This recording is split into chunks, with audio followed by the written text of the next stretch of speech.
Wir haben jetzt hier die 18650er Zellen und die sind da zusammengeschweißt und die müssen wir jetzt zerlegen.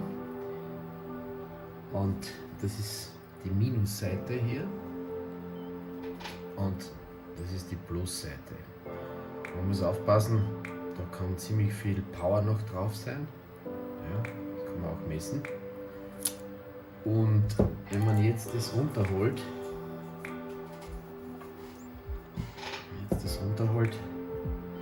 dann muss man halt vorsichtig sein, dass man den Pluspol nicht mit dem Minuspol verbindet, weil direkt daneben, da ist eine Isolierung, ist gleich der Minuspol. Also auf der Rückseite ist alles Minus, das Ganze ist Minus, das geht bis davor.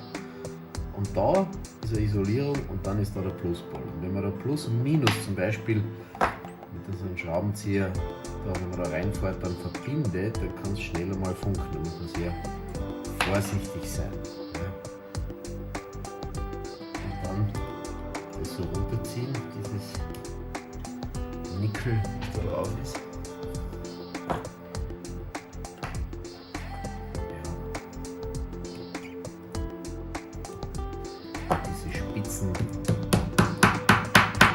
Diese spitzen Krautflocken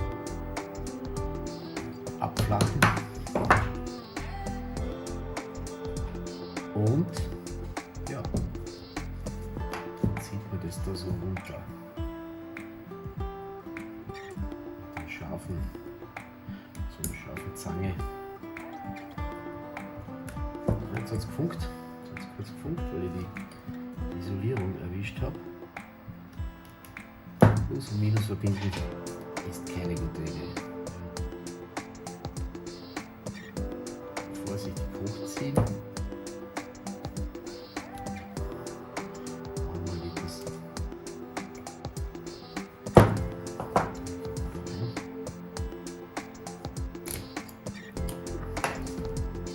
Besser. Vorsichtig so rüber. Verdrehen. Dann reißt halt ab. Das ist relativ gut geschweißt ist.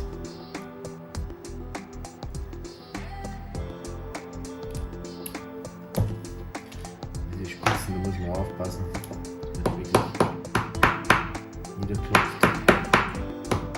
Da verletzt man sich sehr schnell. Das ist sehr, sehr spitzig.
So.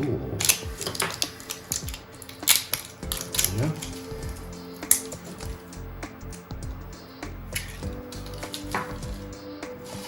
Tja. Nichts Kompliziertes, aber es ist halt einiges an Arbeit. Da hat es schon wieder gefunkt. Müssen wir aufpassen, aber wie gesagt, wenn man nur kurz ankommt, ist das nicht schlimm. Natürlich länger dauert, dann hast du ordentlichen Kurzschluss. Das ist nicht gut. So, diese Zelle hat 4,03.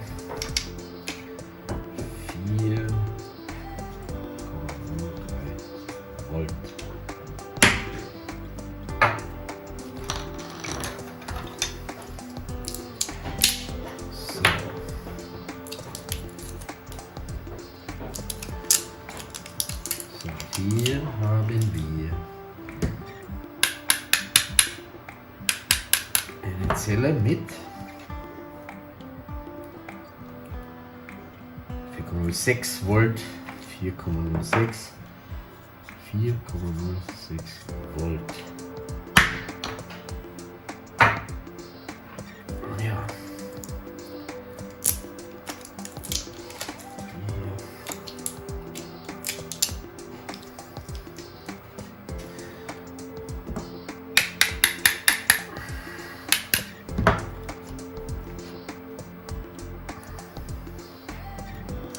Hat 4,05.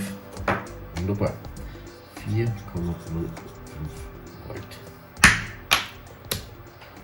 So, das war's einmal.